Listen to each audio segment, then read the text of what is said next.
Bledsoe was arrested. Patrick Montgomery was in court. Jonathan Manapa will stay in federal custody. No, I don't take responsibility at all. Hey everyone, welcome to the show. So 63-year-old Arkansas resident Richard Barnett is probably one of the most infamous January 6 figures. And this is the man who was kicking back with his foot up on a desk in Nancy Pelosi's office. And in the lead up to the Capitol attack, Barnett was posting on Facebook. He was saying things like, quote, "I ain't going down easy. I came into this world kicking and screaming, covered in someone else's blood. I'm not afraid to go out the same way."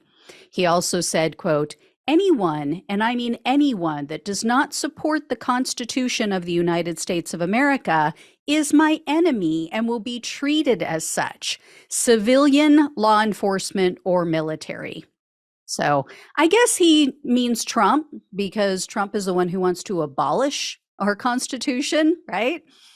Anyway, Barnett also was urging other people to join him in D.C. He was circulating a flyer online. It was the Operation Occupy the Capitol that you guys have probably seen before. They talked about taking back the country, and they said it was going to be on January 6th in all 50 states. So he was sharing that online. And 1 week prior to the attack on the Capitol, Barnett went and he purchased pepper spray and a 950,000 volt stun stick.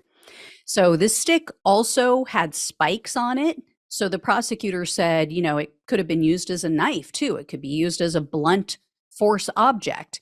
And in addition to those two items, Barnett also took a 10-foot flagpole with him to DC. And on January 6th, Barnett said that he, quote, "didn't drive all the way up here to sing Kumbaya." He also said, quote, "We aren't here to play. We own this." And as he approached the building, he was seen and heard on video. He was screaming at and harassing officers.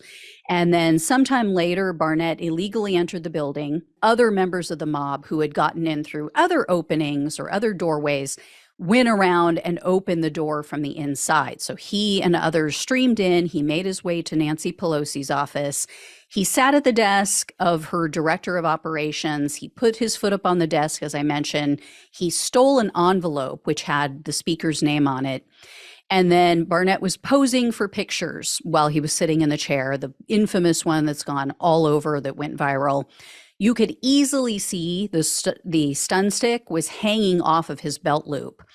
And he also left a note for Nancy Pelosi. It read, quote, "Hey, Nancy, Big O is here, you biatch." So Big O is his nickname, apparently, that he goes by. A while later, some officers came in. They told Barnett to leave, and Barnett told them, "Oh, you need to give up communism."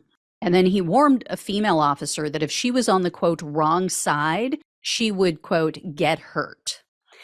Well, they finally got him out, and he made his way back to the rotunda.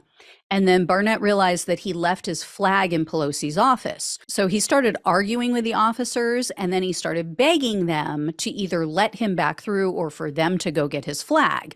Well, when that failed, then he started threatening them. He flashed his stun stick at one of the officers, and he started threatening that he was going to bring the mob in, that he was going to bring more people in the building. So Barnett then started waving for other members of the mob who were already inside to join him.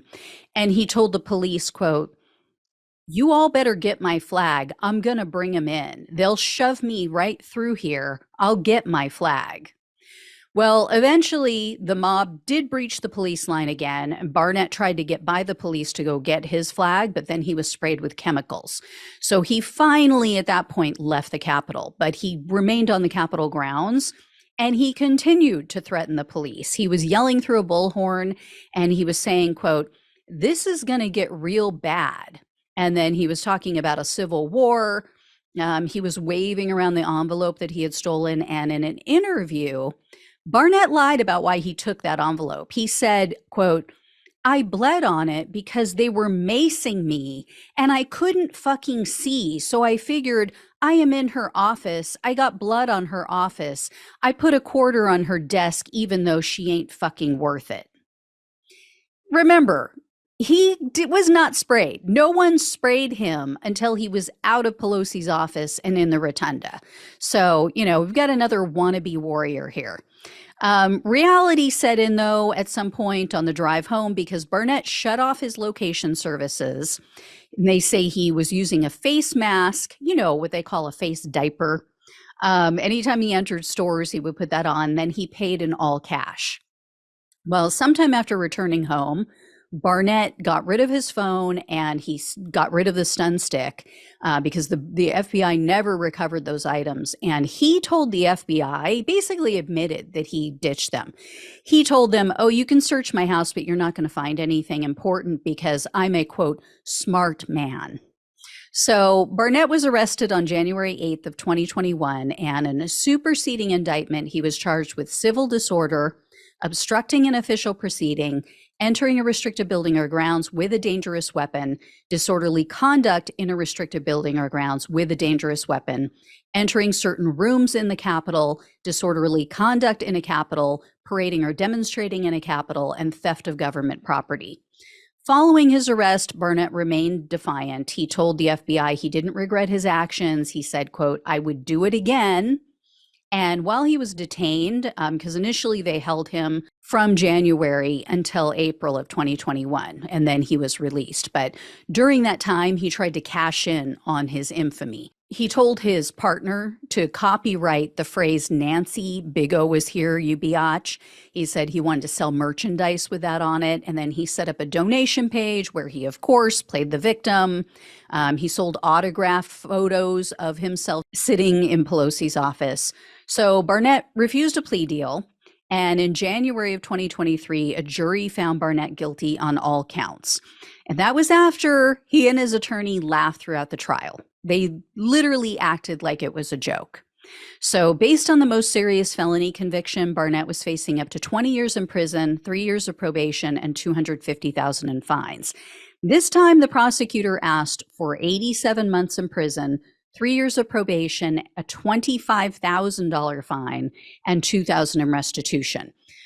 Barnett filed a motion to request a new trial, but one day prior to his sentencing, the judge denied that request. So at the sentencing hearing, Barnett told the judge that he wasn't proud of his actions, but they weren't threatening. And then Barnett also said, quote, this was an enigma in my life. Jan 6 was a traumatic day for everyone. I admit I was angry and I apologize for that. So U.S. District Judge Christopher Cooper presided over Barnett's case, and he told him, quote, you're 63 years old. You're too old for this nonsense.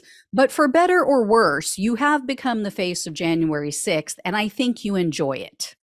And then the judge went on to tell Barnett that he's shown no remorse and that the lies he told at the trial showed, quote, disrespect for the legal system, which is an affront to me and the citizens who sat here for 2 weeks as jurors. And then the judge added, quote, for all the people who follow Big O, they need to know they cannot act as they did on January 6th without serious repercussions. With that, the judge sentenced Barnett to 54 months in prison, 3 years of probation, and I have no idea on a fine or restitution. Nothing has come out about that yet, but if I hear anything new, I will let you know. The $25,000, of course, was requested for the money that he has profited from his illegal actions, although the prosecutor admitted they don't know exactly how much he's made because he hasn't provided any information. So anyway, guys, that's where it stands. I will let you know if I hear any more. Thank you so much for watching and listening. Please like, share, and subscribe. Please donate if you possibly can. Really helps to keep the show going, especially while I'm on YouTube timeout, in YouTube prison right now. Anyway, thank you all again. Take care. Love you all. Talk with you soon.